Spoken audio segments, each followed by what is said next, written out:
Mikey Mike Rabosi back, Harness Players Podcast. Now, doing a lot of thoroughbred work, but I still have to stick to my roots and do some Harness Players Podcast. And got some Century Downs this week. Big weekend at Century Downs. So who better to bring in than track announcer at Century Downs and fantastic handicapper, horse player, does the picks for NahooPicks.com for Century, amongst other things. Murray Slough back with me. Murray, welcome back to the show. Thanks a lot, Mike. Good to be with you to talk some Century Downs. Yeah, Century's been having a sharp meet so far. Handle certainly up. I've noticed lots of carryovers. I know we've been promoting lots of carryovers, on socials and things. And it seems that these pools, especially with the carryovers, are taking lots of money. So talk a little bit about the start of the Century meet and, how things have been going there. Yeah, we went to Wednesday night, Saturday afternoon, which has worked well. It's, the Wednesday nights have been leading our handles. We've had basically ranging 200 to 250,000 on most of the Wednesday nights. It's helped us that we've been the last track in North America standing, as I like to call it, the odd time, and got some pretty good wagering done at the end of the night there on Wednesday evenings. Saturdays have been good too, though, still around 200,000, a little bit over for a lot of our handles. We've had some carryovers, like you said. We've had a carryover, say, of $4,000 or $5,000 in the pick five, and they bet as much as $23,000 into the pool. So that's great for us. I know these numbers aren't comparable to some other bigger tracks, but we're a relatively small track. We're in Calgary, Alberta. More people are finding us. That's great. And handle's been good, and then the horse population is great, Mike, and that's why we're racing and adding extra days. I mean, how many tracks do you hear of that are adding days instead of taking away days, right? So Century Downs, we're adding days this week. We raced yesterday, Wednesday. We're racing Saturday and Sunday this weekend, adding in Father's Day and 12:45 local time both days, and then we're adding in some Thursdays. So after that, Wednesday night, Thursday night, and then we'll have our Saturday afternoons as well. So we just have so many horses here, so many horse people want to race here that we're trying to get everybody raced. So going to 3 days a week for a while here in June, and that's just obviously a great sign, and really happy to see that for everybody around, and hoping more people tune in and watch and wager on Century Downs. Yeah, it's exciting, and they have a interesting configuration, 11/16 on the track size. Unique. So, typical. Some of us are used to the 5/8. You get a little bit bigger with Century Downs on the 11/16 mile track, or 11/16 of a mile track there up in Calgary. And I was looking at, we were talking a little off air, Murray, but this card on Saturday, you have 10 races, lots of full fields in play. We're going to look at the pick five, where there's some a little bit shorter fields, but there's some stakes eliminations in there. So we wanted to highlight some of those horses, but plenty of action, plenty of different kinds of bets there. You have pick fives, you have pick fours that have $1 minimum. I mean, that's something that is very important, I do think, for the horse player. And when you get those carryovers, I mean, the takeout is essentially zero. So many reasons to enjoy Century Downs. And then that, like you mentioned, the times, you got that Wednesday evening card, and you have the afternoon racing sort of in the middle there, where not a lot of other harness tracks are going. So a lot of eyes find Century in the middle of the day over the weekends. Yeah, I certainly hope so. And yeah, as you mentioned, we only have two big sequences, as in one pick five and one pick four. The 20-cent pick five has just a 15% takeout, so that's great for horse players. And then the pick four, we do keep it at $1 minimum, and that obviously does help build the payouts and bring us some carryovers. I like that we've stayed with the $1 minimum. I think both of those are good bets for horse players. We don't have overlapping and a million different pick fours and pick fives to choose from. We just one pick five starts the card. Pick four covers our final four races. And we keep it simple that way, and it's horse player friendly for sure. And the fields have been huge. I mean, the only time we really have less than an 8-horse field is when we may have, like we have in this card we're looking at, some stake eliminations. It just worked out that way. As you can see, every other race, pretty much 9 horses. That's a full field for us. 8 on the gate, 1 trailer, and just loving the full fields for sure. It's great. Well, some difficult races in this early pick five, Century Saturday. Again, 2:45 Eastern, 12:45 local time there in Calgary, Murray. First race is 5 claimers, and it's condition 5 claimers. These are horses that are sort of struggling to make money. Numbers of $1,001 last 3 starts. They're going for 4,400.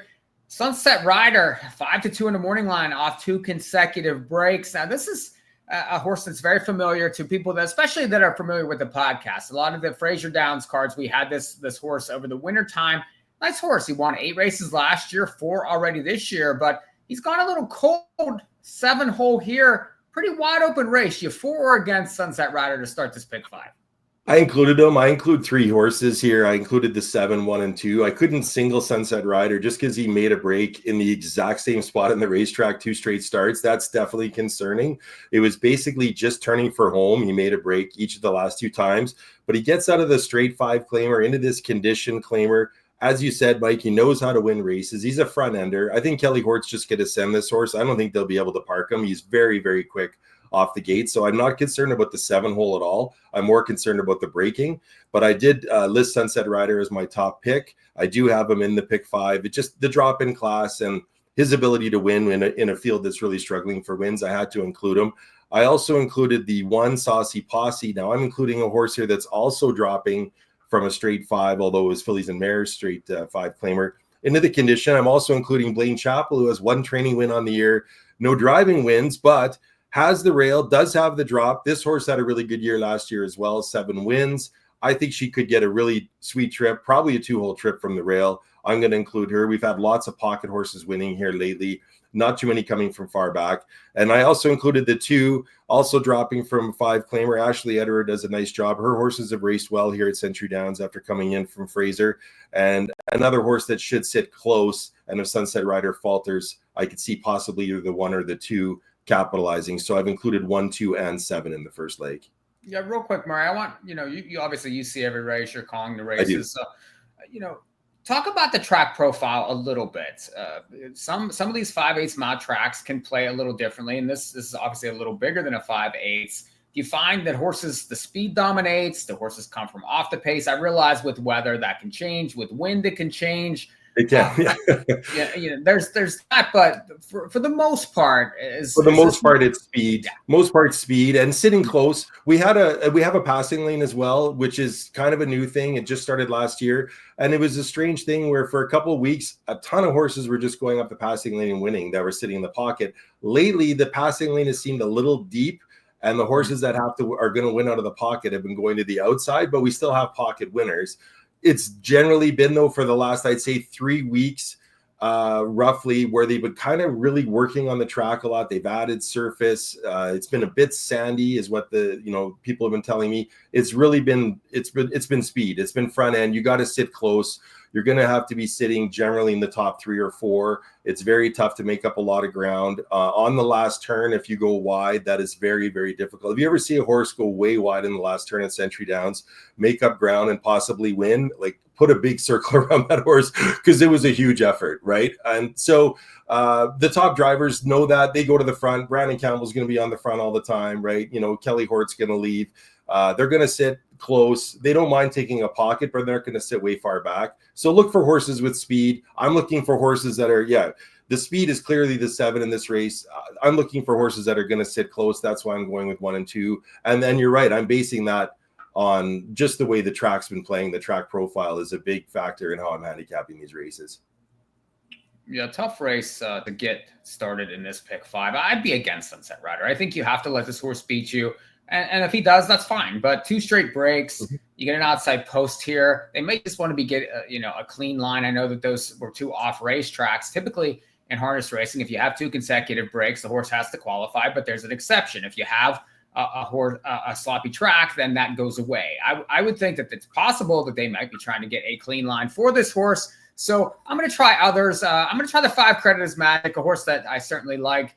At Fraser, this horse does win occasionally, did win 3 times last year and was 12 times in the money. 2 wins already this year. Typically comes from off the pace, but posts haven't been great recently. Middle of the gate, this horse could leave out.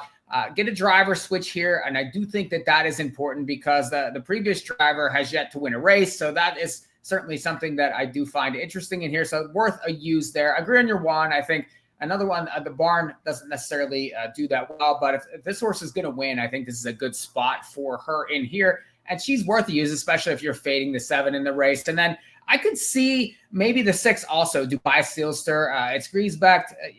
He can get forward. This horse has shown speed in the past. I do think, a couple of these lines where this horse has been forward has been better. So if the 7 does not fire again or does get bumpy gated, I think this horse could benefit. So I was 5, 1, 6 to kick off the pick 5. And if the 7 wins, then I'll be out. Race 2. Going to a stake here. And this is Moore's Mile Breeder Stakes. You have 3-year-old colts here. First elimination. Murray, there's 5 of them going in here. And obviously these are all Alberta breds. There's a couple in here that have raced against each other in a few of these stakes races. You have Discontinued. You have Outlaw Minute by Minute. You going with those 2, or do you think that maybe they could be upset? It goes through those 2 for sure. And I give the edge to Outlaw Minute by Minute. They did face each other in the Alberta Marksman final. It was a bit of a strange race. I know I posted the replay on my Twitter or X and said there was a lot going on in this race, which there was, but the line, you wouldn't be able to tell that from the lines of these 2 horses, but Discontinued got the front, got clear. Brandon Campbell did what he usually does, and he let the horse ramble down the backside, 27-3. And I think he thought he was home free, and Discontinued just couldn't finish off the mile. He got tired, and he let some others into it with a 31-2 last quarter, and Outlaw Minute by Minute slipped out and went by him in the stretch. But Outlaw Minute by Minute knows how to win races. He's 5 for 10 lifetime. I really like the way he is able, kind of has a nose for that winner's circle for Logan Gillis, whereas Discontinued flashes huge speed, but is a little more erratic, not as consistent, and not, for me, as much of a winning type horse. So I give the edge to the 2, and I think the 3 will probably be the favorite. But I've got Outlaw Minute by Minute over Discontinued here. In a thin ticket, I would single the 2, and a press type ticket in my main ticket, I've got 2 and 3. I think JF Gagne's horse is interesting, the 5 Custard Crunch, but he brings horses along slowly. This horse is improving. I just don't think he's quite ready to beat the 2 or the 3, and I have a hard time, recommending the 1 or the 4. They just haven't shown enough. So for me, it's Outlaw Minute by Minute over Discontinued here, Mike. Yeah, I agree. 2, 3, although it is an elimination, so Discontinued could have that sort of, because he's going to be on the front here, and Campbell's going to try to, I would think, try to back it down. That's not going to be a blitz down the backside for when they're going for 14,000 as opposed to when they were going for almost 60 last time. So I think you have to use both of them, but if you're betting win bets, I would prefer the 2 over the 3, because I think you're going to get 3 times the price, and we have to take those opportunities whenever we do get them. But for absolutely, pick 5, and you should have the 2 hole. I think Logan will make sure he gets the pocket. They won't go super quick, but I think he could still possibly outsprint him. But you're right, he might get away with super slow fractions. Depending on the win price, though, for Outlaw Minute by Minute, he could be worth a win bet, as you said. Race 3, second division of Moore's Mile Breeder Stake for 3-year-old colts. 6 horses in here, Murray. I was looking at the 6. I'm a rum runner. This horse has had some interesting lines. First 2 starts of the year, did win first back on May 24th, but was disqualified with a break in the stretch. And then last time just didn't have an easy trip. And so this is a different spot here. I do think that this horse should be forward again versus these horses. The 2 likely probably gets favored here with Campbell again. What say you? Yeah, it's funny you highlight the 6, because that's where the whole race for me is I'm a rum runner. I think he's the most talented 3-year-old in this race, but he just has to mind his manners. He's really had some gait issues in just, he's only had a couple of starts. Obviously, Nathan Sobey made sure he had him ready. He had him ready for the Alberta Marksman elimination. He was coming up the inside. He was going to win that race, but he got rough. Did end up being a lapped on break at the wire situation, so he's placed back to 2nd. Last time, he tipped him out down the backside, and he just got rough again, and he basically just put him in the center of the racetrack. It doesn't chart him with a break, but this horse was not pacing smoothly. But if he does pace the way he can, if they've ironed out the kinks, he's the most talented in here. I think I'm a big believer in I'm a rum runner, honestly, and I picked him on top here because I went back to him basically expecting Sobey to have him pacing smoothly again. So, I mean, the obvious other 2 horses are the 2 World's Greatest Sin, the 3 Mamas Work of Art. They're good, solid 3-year-olds. They're going to be the ones to beat. I think I'm a rum runner. It's the best price you're probably going to get on him probably all year, coming in off a 6th by 17. So I'm going to try him on top. And I put in World's Greatest Sin for second. I mean, this horse was 69-1 out of the 8-hole with JF driving for Brandon last time, and just basically closed up the rail late and got second. It was a really good race for this horse. Now, of course, Brandon jumps back aboard, probably going to be favored, as you said, but comes in off a nice race. And Mama's Work of Art, just an honest 3-year-old, has good speed. His problem really lately has been just passing horses in the lane, finishing off the miles. So for me, if he doesn't get an easy front, it's hard to recommend him on top, but he is definitely a contender off his speed. So for me, it's 6-2-3. Any thoughts on the 5 here, real quick, off a qualifier on June the 4th? That was certainly a different line for that one. Kicked 28-1 to finish up. This horse is 0-7, but you got David Kelly here. This one maybe could be starting to figure things out. Interesting qualifier. He's a brother to a horse that used to race for the same barn, Dave Lamont's barn, called Miss iTunes. So easy to figure out where they came up with the name. And I kind of expected this horse would be a little bit better coming out off that breeding line and same barn and everything, and just hasn't even been able to basically compete in the maiden ranks. So I can't recommend him here in a stake elimination off a good qualifier, but it is a very interesting qualifier. I agree with that. We'll see what we get. Dave Kelly's been driving great, but you got to think he's up against it a bit here going against the stakes colts. Mm-hmm. Well, starts at pick 3 there. Also, Century race number 3 on Saturday. Continuing to pick 5 here on Saturday, we're going to go to race number 4, and it's Fillies and Mares going for 10,000 here. And another horse I would say from the Campbell barn that's going to be favored here, Murray, Captive Mind, a 2-1 warning line, and comes off 2 wins in the last 3, but had an outside post on May the 28th and didn't race all that well. So do you think Captive Mind wins this race? Are you trying to beat this? I put her on top, but I took 5 horses in this race in the pick 5, Mike. I think this is the spread leg. I have a single in the last leg. So for me, I took 1, 3, 4, 7, 8. I do have Captive Mind as my top selection. That'll be shown on the screens. It's in the program, of course, on NahooPicks.com. She's just because she's 2 for 3 lifetime. I think the main problem in the race where she had the 7-hole and didn't race well, she was against the straight non-winners of 2 and some really nice fillies like Georgia Hanover. There's a really nice filly from Chris Lancaster's stable. So no comparison to these condition claimers, honestly, what she raced that day. But she's 2 for 3 lifetime. The 2 races she did win were from post 2 and post 1. That does make a difference here at Century Downs, although we've had a fair number of 8-hole winners lately, like more than I can remember in the past. 8-hole usually wins at about 2%, and it's been winning about 6 or 7%. So I think Brandon's going to send here. That worst, he ducks and gets a spot, and she showed she could win from first over last time. JF Gagne got her home there when Brandon wasn't driving that day. So 8-hole, for me, despite it, I'm going to take the 8 on top. I do take Frostfire. Frostfire is an interesting horse. Only went into the claimer there last time out for the first time after 20 plus starts. So they were reluctant to put the horse in for a price. Then he had the 8-hole and just showed nothing. But I think a better effort today, maybe with Dave Kelly driving. So I included the 7. I included the 4. This horse raced huge last time, 32-1. First time Darren Callahan, the trainer, drove her himself, and she raced quite well. So I put in the 4. She's like the wind. The 3 for me, CF Before Dawn, is an interesting one. Was racing against the straight non-winners of 2 for the powerful Travis Ellis barn. Drops in for a price today. That's always a big drop. So going to include her. And I threw in the 1 Peekaboo Pebbles. This horse is racing for the Howlett barn. That's been good all year. She's had trips where she's been way back, made breaks, etc. Today she's got the rail. Thought maybe she might be a little more forward, and it's just a horse to throw in when I'm looking for 5 horses. I'm looking for spread and something weird. I couldn't recommend the others, so I've got 1, 3, 4, 7, and 8 here in my spread leg, Mike. Yeah, I think that this horse is worth taking a shot against, this Captive Mind, because you got Campbell, and this is one that has the look. Well, she towers over these horses, but her 2 wins were at 13-1 and 8-1, and now you're going from inside to outside. And Campbell's going to bring that price down. This horse will be sub 2-1 in this race and could even be shorter than that.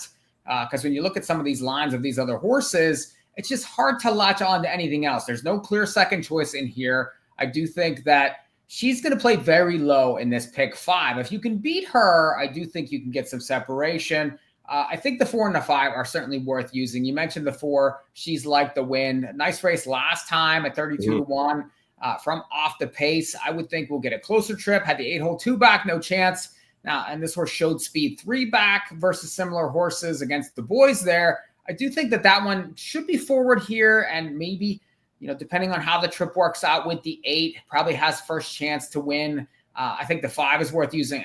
Also, Kelly O'Hort for Raging Beauty. And 1 just comes off a couple ugly lines, but, gets a little bit of a better post here, has some back lines. I know it was 1 for 15, but it's one of those races, right? It's one of those that you mentioned. There's an almost a 2. You're spreading out. You're trying to maybe catch the right trip here.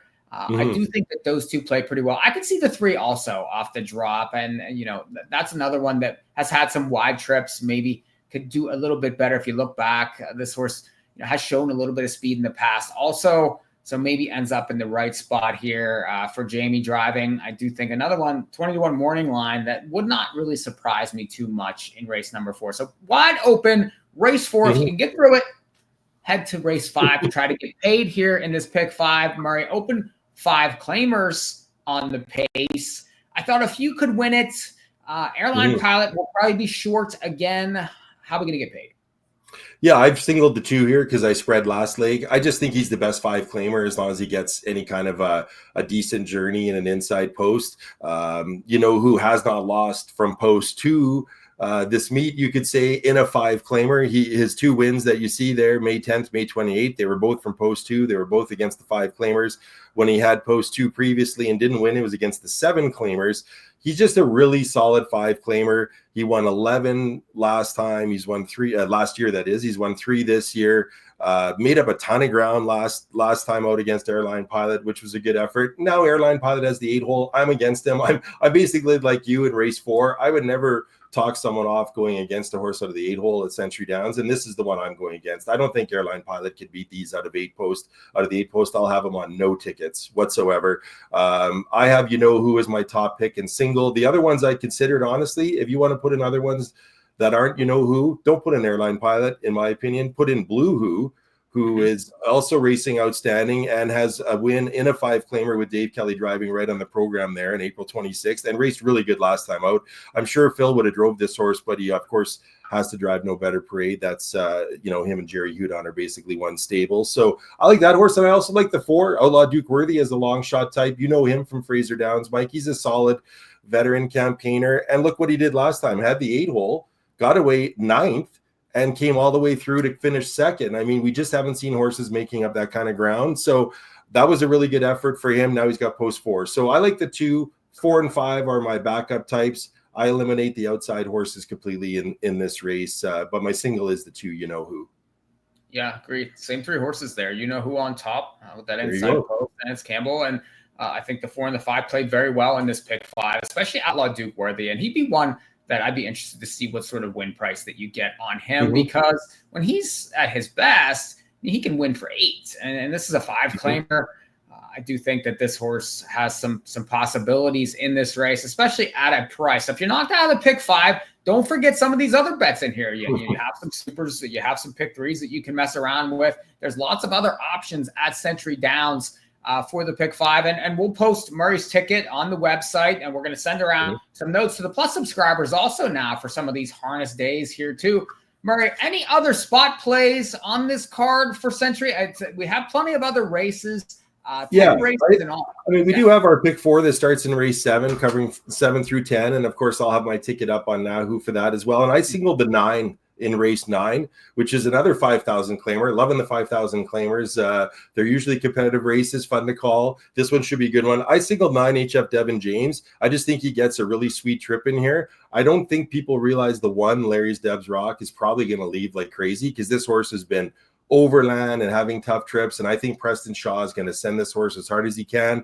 9's going to get up right in behind him, get a beautiful trip, and he raced great last time with a nice trip from Mike, and just got nipped by HF Flower. Doesn't have to face that one today. Faces, I think, definitely a more beatable field, a field that's really struggling for wins. I think the inside 3, the 1, the 2, and the 9 control this race, and the 9 just has a little bit more at the end. So I did single HF Devin James in the 9-3 on Saturday. There is a horse in there, Murray, I'm sure that you're familiar with since you're announcing, and it's the 7, Gonna Funk You Up. I'm sure that's yes. a bit of a nightmare for you. That horse has raced 221 times, Mike. I probably called 200 of the 221 races, this horse's races. So, yes, very familiar with him. Very careful each and every time I announce him. Well, you mentioned Century Racing Sunday also. Same time, right? 2:45 Eastern, 12:45 for Father's Day. How many races do you know? And, what sort of card they have Sunday? Yeah, Sunday we have another great card. No stake races, but we do have another 10 races on Sunday. 9 races on Sunday. So still get to keep the pick 5 and the pick 4 separate. And it'll be Shark Week is going to be the headliner as he always is when he races. Preferred is going to be at race 4. And I love calling Shark Week. I love watching his races. And anyone that's been watching the last couple of weeks, he's been winning, but not by big margins. The races have been really exciting. There's been several times it looks like they're probably going to get to him and go by, but he won't let them go by because he's Shark Week and he's the boss. So he's got the outside post again. I'm sure it'll be a similar type race, and we'll see if they can get by him. But that'll be for me, and I think most people, the highlight of Sunday for sure. Yeah, so if you're hanging out and just doing some Father's Day kind of stuff, turn on some Century Downs, catch Shark Week, catch some, the pick 5, the pick 4 for Sunday. I'm sure Handel will be sharp and Murray will be there calling all the action for you. Well, Murray, since I have you here, and I know how big of a Mohawk fan you are, Pepsi North America Cup on Saturday. It's race number 11. They're going for $1 million. You a Blueprint fan? He's 7-5 morning line. I do think that he could be a little beatable in here. I think he's a little beatable too, Mike. Yeah, I mean, he's obviously going to be the favorite. He's the one to beat. I think that, maybe he got a little sleepy last time. Ren woke him up. He held on. He raced good. I mean, he went 49. You can't really, pick too many holes in him. But if I'm going to look for a horse to bet a win on, if the horse is high enough, there's a couple of them that I'm considering depending on the price. It's definitely not going to be Blueprint in terms of a win bet. I like Captain Optimistic as a possible win candidate. I mean, how much are we going to get on a horse that's out of the most winning post at Mohawk Post 6 with the winningest driver Dexter Dunn? I'm not too sure, but he's not going to be the favorite because Blueprint's going to be the favorite. So I'm interested in him. I like the way he raced last time. The fractions were slow. Swingtown got exactly what he wanted. Swingtown tried to drive away. He could not drive away, right? Captain Optimistic just kept wearing him down. A horse got up the inside that had a beautiful trip, and he beat him as well. So I like the way he finished up that mile. I think he might be a little fresher, more ready to go for the final than the ones that went, 3/4 and 21. That kind of thing really got used in their eliminations. So I like him. I like Crackshot because I liked him in the elimination, and he did get delayed as he tried to get up the inside for Doug. He got blocked behind Madden Oaks a bit. He looked like he had some good pace at the same time that on the outside, Light Up the World was actually absolutely lighting up the world, blowing by everybody. I think Crackshot had some good pace to offer on the inside and was a little hidden because of that. If I'm looking for a third option, though, to beat Blueprint, it would be Light Up the World just because the stretch rally was phenomenal. They were slowing down, but he was flying. No one else was really flying. So for me, Captain Optimistic, looking at Light Up the World and Crackshot, I think has 3 horses that can beat Blueprint. I may structure some try super type tickets with those horses on top and no Blueprint on top. And I mean, I'm going to have to put Prince Al Hanover in somewhere too. I like him more, but he's got the 9-hole, Mike, and that's a big problem for me with that horse. I mean, even Crackshot having the 8-hole, I'm not a fan of. But he raced huge. Who do you like in this one? There's lots of ways you can go for sure. So I picked for my DRF picks. I picked Captain Optimistic on top, and I do think that. He's just the right. I think he has the right style for this race because I want to get your thoughts on these 2 outside horses. I like Prince Al Hanover. I do think he raced very well in elimination. I think he's improved from 2 to 3 for sure. I think he's going to get lost in the wager here, similar to Crackshot. You're going to get a decent price on Crackshot there. I know he's 6 to 1 wearing line. There's no chance that he's not 15 to 1 in this race. There's no chance. Right, I agree. Yeah. So, but. What about with him and with Madden Oaks on the outside? I mean, Madden Oaks certainly had an interesting trip in the elimination. Yeah, Braxton Voigt's still up. I don't see them taking back with these 2 horses. They're going to have to go here. I agree. This could be similar to that one elimination last week where they went 53 and 2.5. I could see that again very easily with the way that this race has been drawn. And that's why I like Captain Optimistic because I think Dexter's going to find the right trip for him. I just so for me though, I could see this race going a lot of different ways, and Blueprint's going to take pressure the whole way. What's your thoughts on Mad Oaks quickly and the outside? I think the outside horses are going to leave. I agree. I see Captain Optimistic getting the kind of trip where, as long as it's not first over, I don't like him first over, even though he won his elimination first over, but I see him being second or third over. But I also see James trying to map out that same kind of trip for Light Up the World. So I think those two are your ones flipping out off cover. They're closing. I like Captain Optimistic to close a little bit better, even though Light Up the World looked like he was closing a million miles an hour in his elimination. I think the 9 and 10 have to leave. It helps set up a pace. I think Louis always leaves, and Joel and the Jets has a lot of early speed. He likes to try to get close, and Blueprint obviously has to leave. So, or he's going to let those go, and then he's going to come, and you can get a half and 53 here. I mean, they did in the elimination. So if that happens, you'd have to think Captain Optimistic is going to be in a good spot. I hope he doesn't have to go first up. Who will go first up is a good question. Someone's got to, but that's why I like him, though. I do think he gets the trip here with some speed up front, and there usually is. It's the North America Cup. I mean, they're not going to go slow. So, and there definitely was no take back to Braxton Boyd in the elimination. 3 wide down the backside, firing by the half at 53. I love it. I mean, that's great stuff. But that would set it up, I think, for more of the horses we're looking at, Mike, if that kind of thing happened again. Yeah, I think it's going to be a wild North American Cup this year. Well, Murray, always good to get your thoughts, especially on Century Downs, but really any form of a four-legged animal. Definitely great to have you here. We're going to be doing some more Century pods throughout the season, so I'm certain that we will get you back. And I appreciate you putting your picks on the website. Always have your thoughts and promoting things. So you're a great asset to us here at In the Money, and I can't wait to get you back soon. Appreciate that very much, Mike. This has been a production of In the Money Media. Check out the other show. There's a big breakdown. If you're interested in North America Cup, you have Ray, you have John Rallis, you have Garnett Barnsdale. So they are absolutely locked in to that Mohawk card for Saturday. There's another show you can check out on the YouTube channel and on the audio side. So jump into that. We'll see you all next time.